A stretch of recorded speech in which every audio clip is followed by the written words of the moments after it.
Our plan started out simple: find a rare steel dam in the Ash Fork area of northern Arizona.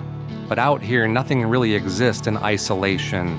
Old rail corridors, forgotten roads, and scattered landmarks overlap across the same stretch of desert, remnants of the systems that once moved through it. We're following those traces one stop at a time, starting with the dam. So behind me is our ever-faithful, filthy sidekick, caked in mud. That's from yesterday's filming day. It was a mess. I stayed in Williams, Arizona last night, and I wanted to get a car wash, but apparently Williams doesn't really have any car washes, or none that I could find online. So, and I didn't know if we were gonna hit more mud today on these dirt roads, so I figured let's just leave the guy being dirty. I don't like it. Hate opening up the door and always feeling mud, but it's what we do here on the Cactus Atlas, so I don't know. So getting started on this one has been a little trickier than I thought. My first stop is basically an old dam, but an very interesting dam, and I think a unique dam. Old dam from the railroad era out here, the days of steam engines. And if you know where the thing is that I'm going to go to, I'll give more information when we get closer. I was going to start the video right at the spot where I think I might have to hike out to this thing, but drove to where Google and OnX Off-Road said to start, and now I don't remember the exit anymore, right off of Interstate 40, but says that old Route 66, a segment of that was supposed to go right in front of these buildings, like these service shops, and then it turns into a forest road. And then from there, like it was supposed to take me like a beeline right to this thing. So I don't know what's going on. It still shows all of those roads on the map, and it looks like that service area, it's like some tire shop or something, really old looking. I think it's private property, and I think they blocked access actually to get to the forest road I needed to. So then I had to go back towards Flagstaff on Interstate 40 to Devil Dog Road, get back, turn around, get back on Interstate 40 where I exited on something called Welch Road. A lot of RVs back here, so there's clearly a lot of boondocking and free camping back here. This is all, should be all forest, national forest land, or BLM, one or the other. But we're not here to camp. So I found a different way to go about it. So I figured I'd film it. Like if I were just going to the later locations on our episode, I don't think I would necessarily even have to go this way. But the first one's a little bit more out of the way than the rest. So we're basically gonna look at an old steel dam, or not steel dam, I don't know if it's iron, it's all rusted now, but I got information printed and on my phone. And then we're gonna go back to this thing. The pinnacle of the episode is the Johnson train tunnel. I know some of you, that needs no introduction. It's a bucket list item. I've been wanting to do it for many, many years. I've known about this thing, and it's just in such an inconvenient place for me. And usually when I'm traveling and going to other long-range places, it's like, it just wasn't ever where it needed to be. So I planned a whole trip around here to explore Route 66 history and other stuff, so it fit in finally. But we're kind of going west of there first to see this old dam, which ties into the railroad history actually, like really nicely. It's related to all that. And there's just so much cool stuff back here. This is gonna be an action-packed episode, I think. Okay, so here's the road that we need to take to go to where we need to go, and I'm gonna say something about this. Okay, so when you look at maps, like where I got off on, like the exit I originally got on, it said Old Route 66. I know for a fact, I've seen other people's videos, that there are segments of Route 66, older segments. Some are now just dirt, some are like just gnarled pavement. This may be like a really old segment of Route 66. It's frustrating though, because the maps that I use, it's like there was one thing that said old Route 66, and then immediately the name changed to like a forest road number. So I don't know, but this kind of makes me wonder, because, you know, a lot of those old segments were paved and then they're just left to disintegrate with time, just like this thing. So not saying this is, but I'm sure one of you guys probably knows. A lot of RVers back here, a lot of tent campers too I've seen. Although I don't know what makes it so appealing, because it's like it's just an open, barren field, so devoid of a lot of trees and shade. So I don't think I'd want to camp back here, but I guess if you're in a rig, it probably doesn't matter as much. Although I'm sure some shade is still nice. Park under some trees or something. I guess I should kind of give you guys a clue as to what this is, a little bit more info. It's called the Ash Fork Bainbridge Dam.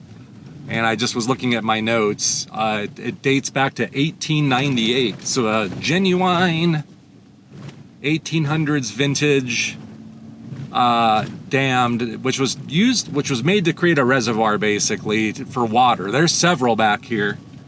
This one I think is the most interesting one, because once you start learning about it, you realize how it seems like it's a kind of a rarity, first of all. I don't think there are a lot of these in the whole world. And I guess for the time it was kind of a new thing to try. But essentially, I guess the gist of it is think of the age of the locomotive and the steam engine, right? That requires copious amounts of water. And if you know Williams and this whole area, right, you're gonna know, and you're gonna learn by the end of this episode how much railroad activity there was back in the day. So these reservoirs were really important to feed, you know, these steam engines. And a lot of these towns, you know, a lot of these railroad stops sometimes, there's a road right there, but that doesn't go where we need to go.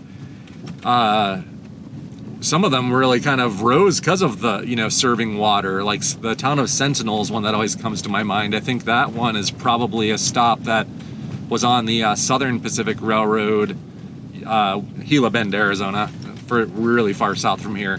But because the Gila River was nearby and there was access to water back then.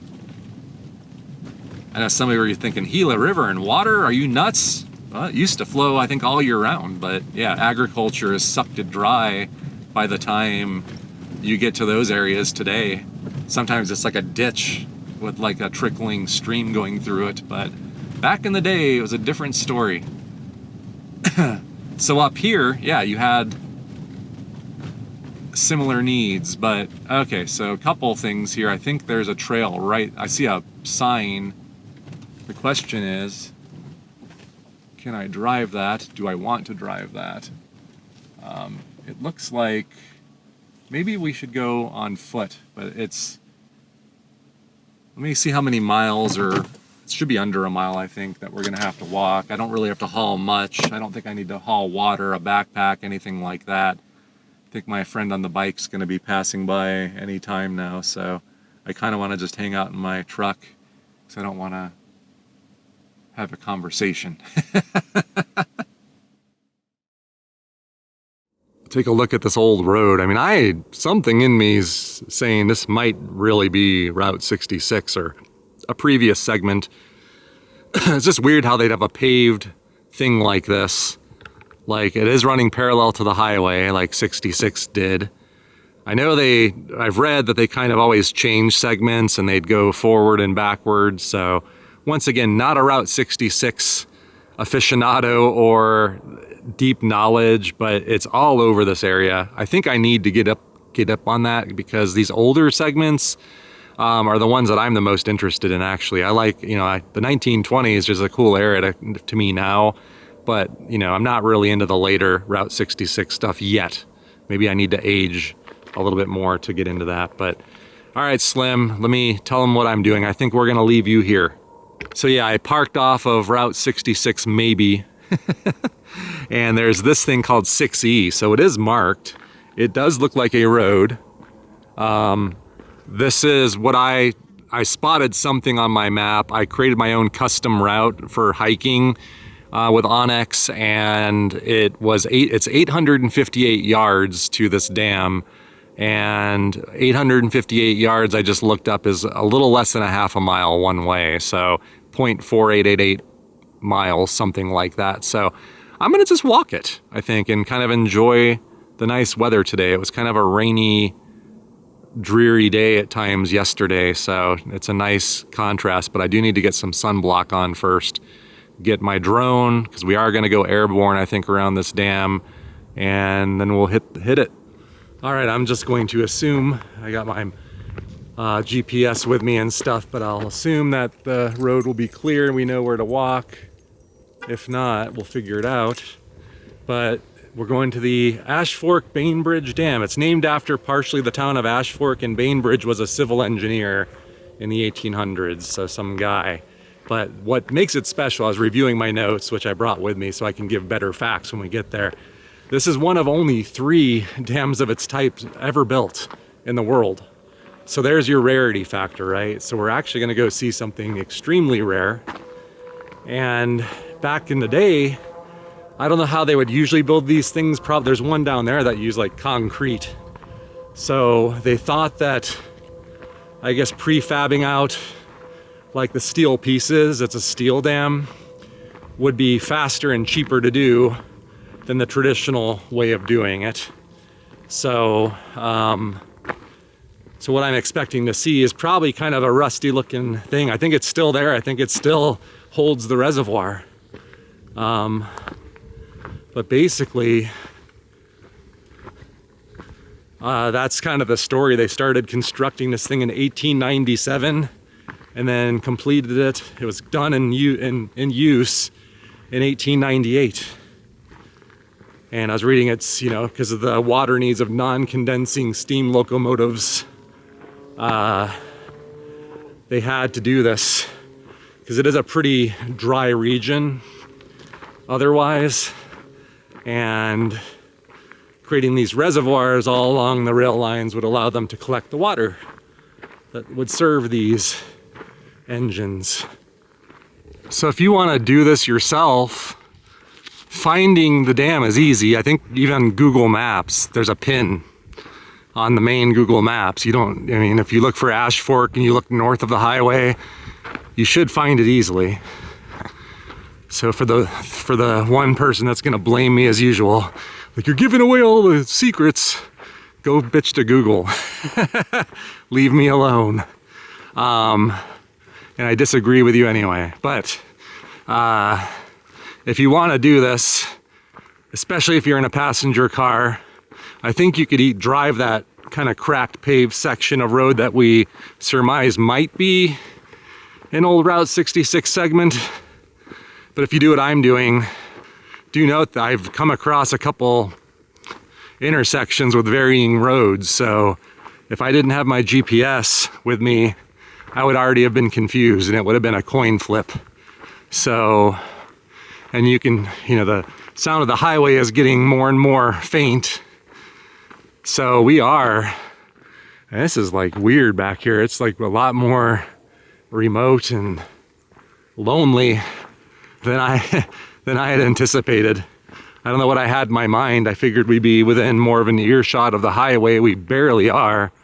But yeah, it's just pinyon pine and juniper trees galore back here. All right, this is a dead end. And what happened, doesn't happen often, but like it was annoying because on Onyx, my position had not updated. It looked like I was on the correct road, but the one where the intersection was, I was actually supposed to go a different way. And now that I'm over here, I opened it up again, my position updated, and I'm off course.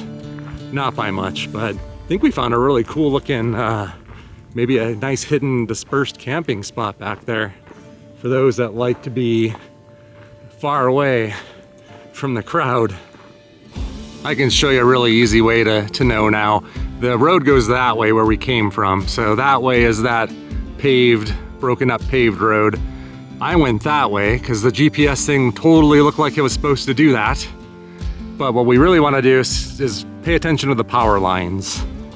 if you are interested in seeking this out yourself, because I think that's the correct, this should now be the correct thing. The main road still, so the one that looks more traveled. The other one back there was very overgrown. I was getting skeptical, but we should now be on track again. So this is a lot trickier than I thought. So that was not correct, going back down to the power lines. So nix that. Now I'm going back to where we found that dead end. But when I look more carefully, my route goes this way. I don't even really know if this is a trail though. Could just be that the map is whack. I do see a tire though, track coming back here, some tire tread. So yeah, this might be actually correct. It's just misleading because once I was on that road, it's a clear road of 2-track. That turnoff, there's big boulders there. You can't even see a road. So, but sure enough, there is a road back here, but you won't see it from where I was. So I would say the GPS difficulties, yes, it wasn't updating for a little bit. Now it is. And my blunder actually was when I went down to that dead end, I just made an assumption that I wasn't looking at the app live, and just, you know, you would never know this road's back here. Walking down off of that other one, it's totally hidden. But we found it. Lots of rusty things back here too. But it's almost like you're gonna be bushwhacking, I think. It's a lot of wildflowers, beautiful purple wildflowers back here. Look at that.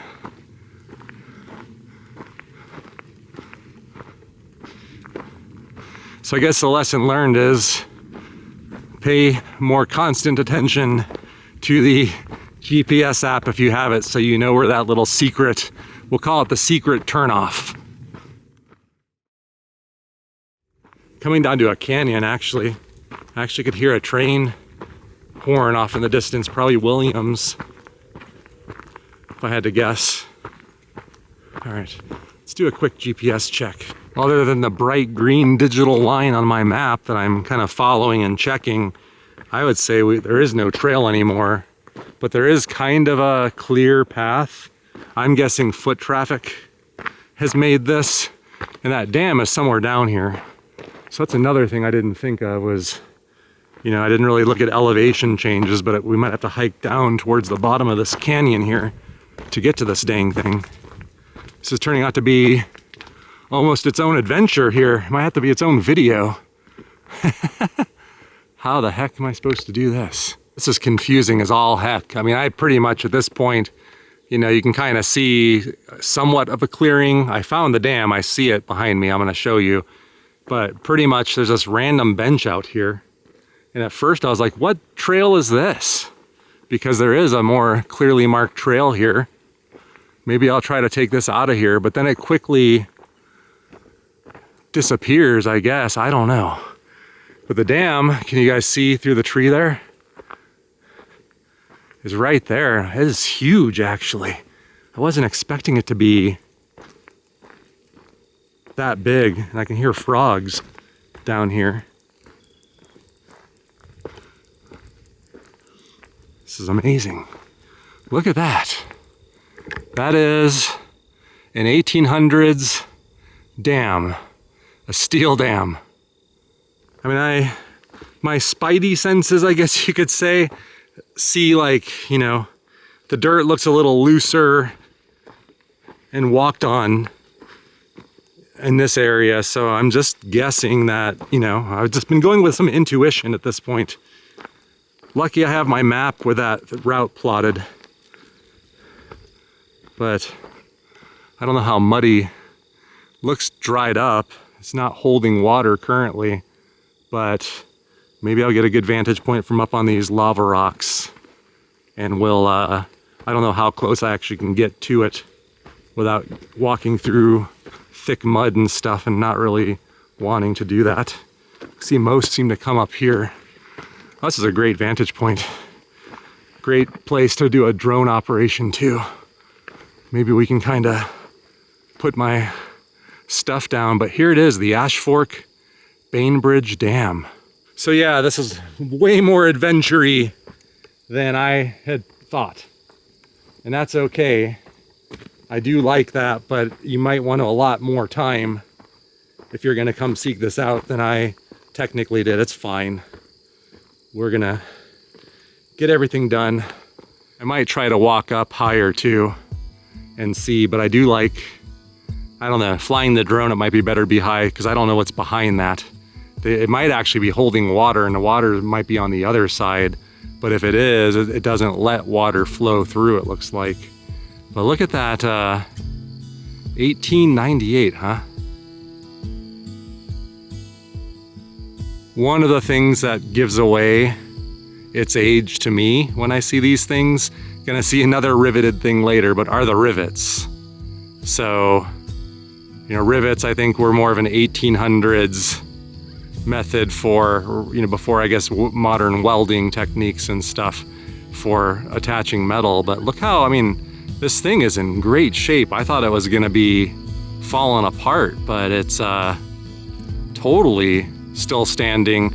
It has a rusty color to it, but it doesn't look like the kind of rust that's crumbling and breaking the structure. I was reviewing my notes about getting a little bit more info about this. So once again, construction started in 1897, but I think the way it worked was all of those steel plates, the scalloped plates you see there, were actually fabricated in Wisconsin and shipped here. And then this thing was assembled on site, basically. So yeah, the actual metal work came from Wisconsin and was shipped out here, presumably by rail. And that was created. And the cost in today's dollars, so I've converted it to today's dollars, was over $2 million in their money back then, is what that cost, using, once again, today's, adjusted for today's dollars, so 2 million, 2.1 million, something like that. So not a cheap project. And there's interesting notes of people back in the day in the early 1900s just remarking of how good the structure was holding up. You know, very unique thing. I've never seen anything like this before. First of its type that I've seen. I don't know where the other two, or if they even exist anymore, are in the world, but really, really cool. I love this. No water on the other side either. But there is some water on the other side. Not a lot, but you could see some pooling up down at the bottom. Lots of rusted metal all through that wash down there, that creek or whatever it is. And here's a good side view of this thing. You really see the thickness of it from this side. And it's just so well constructed. The symmetry is perfect. The curvature on this side, everything just looks intact, like it hasn't like warped or suffered too much other than just a little bit of rusty red coloration. So I don't know, after a lot of rain, will this thing actually hold water today? I mean, obviously it's not in use for its original purpose anymore. So who knows, but the Ash Fork Bainbridge Steel Dam, 1898. And I should have mentioned too that this was on the National Register of Historic Places was put on that on 1976. So it is a recognized piece of history. You know, I was gonna get a couple more flybys. I had a couple shots I wanted to get with the drone. I think I got good ones, so I'm not worried, but there's a hawk, some kind of bird of prey that kind of came out here, and it seemed very interested in it. And I know birds of prey are known to attack drones sometimes, and I didn't want to have that happen, so I played it safe. Now it just left, so I don't know if it liked it or disliked the thing or what, or if it was just curious. But that was the first time I've seen that. A lot of small birds like swallows and things will dive bomb it. They never touch it, but that looked a little different today. But anyway, that was really cool, flying over it, seeing on the other side. I don't think I'm gonna be able to, I don't have time to go down and venture down to look, but I almost thought I saw a bunch of wood or something on this side you know, kind of built on the side of the dam. I'll have to review that footage later, but kind of over budget now on time because it was an adventure to get here. So let me show you one more time. Like if you want to do this, you are going to be bushwhacking, like off trail for a short amount of time. And like I said, your senses will probably lead you the correct way. I'm gonna go back to where that bench was because that's where I kind of hooked up. So that bench is a good landmark to make note of if you're coming to this thing. But yeah, it is clearly, you know, there's a little canyon down here and this thing does indeed sit at the bottom. But that other hill on the other side might be a good, you know, gauge. It's not like you have to go up too much or there's not too much elevation change. It's just kind of uncomfortable. It is in April. It's pretty cold up here. It's warming up today, but I'm assuming one of the bigger hazards to doing what I did on this rocky train are rattlesnakes. So I was very careful to keep my eye out and ear out. All right, one more look at this thing. I don't want to leave. I want to document more, but this is just the appetizer too, folks. I think it only gets better from here. So if you're digging this, you don't want to go anywhere. That train tunnel we're going to end this with is going to be la pièce de résistance. We made it back to the truck in one piece. I didn't film any of the walk back. You saw the walk there, but yeah, it was, I got out of there with no problem. But you will have to go down that whole hill. There's no trail, like no established trail that I could find. But what I wanted to say before I pull away is we're facing west on what I do think now is an old segment of Route 66. The reason why I think that has the look of what I would expect. But if I follow this road all the way west, that's where I was originally supposed to come from, was where we're facing, and it's cut off. But if you look at the maps, right where the exit was, where I was going to connect with this road, the map literally says Old Route US 66. Then it immediately changes to 6E as in Edgar, which is a forest road number. And then it just says like 6E Mountain Bike Trail is what it's called on Onyx anyway. But because it starts off saying Old Route 66, I mean, and to me it almost certainly is. I mean, I could say with high confidence. Another thing that might be of interest to note is I do notice if you look right off the road, even right next to where I parked, there's lots of trash. And when I say trash though, trash from another era. Like old rusty cans, all sorts of stuff. So if it was Route 66 and a heavily traveled portion for a while, I'm sure litter bugs will be litter bugs no matter what era you're talking about. So I wouldn't be surprised if all that extra trash is, you know, just travelers chucking their can of whatever off the way. And speaking of that, when I was hiking back there in that section that was no trail especially, or even off the roads, there was lots of artifacts, lots of rusty, I didn't film any of them, but it looks like lots of old rusty kerosene cans. Now granted, they were all crushed, they were not like in their original form anymore, but pretty sure I also saw like those old school, you know, tobacco tins. Once again, very rusted, almost deteriorated completely. But I thought that was interesting, and there's a lot of that back there, which is weird. Maybe it was the workers of the dam, would be my best guess. I mean, they probably camped out here while they were building it, so who knows? So if you're an archaeologist that seeks out that kind of stuff, there's a good amount back there. But anyway, now we're back on the road. This is what we were supposed to be doing originally. We weren't supposed to be going the opposite way to get to where we got, but we were gonna actually start here to get to the next location. Luckily, the next locations, plural, are all relatively clumped together. At least the starting point for the tunnel is clumped with the other two things.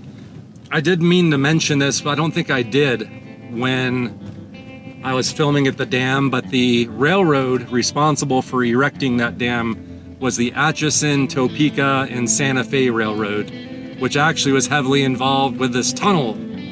They eventually took over it from another railroad later. So Atchison, Topeka, so that dam back there is related. So there's all these like connected things, you know, with all the railroad history back here. So I thought I should mention that. I wish I mentioned it back there for the railroad history aficionados, but there you go. The Atchison, Topeka, and Santa Fe Railroad of days of yore. Now, like I said, I'm not a Route 66 guru by any means. And now that I have pretty good confidence that we're probably on an old segment of it, what I don't know is from what era, what years was this thing in operation. You know, it's that'd be something I'd like to know.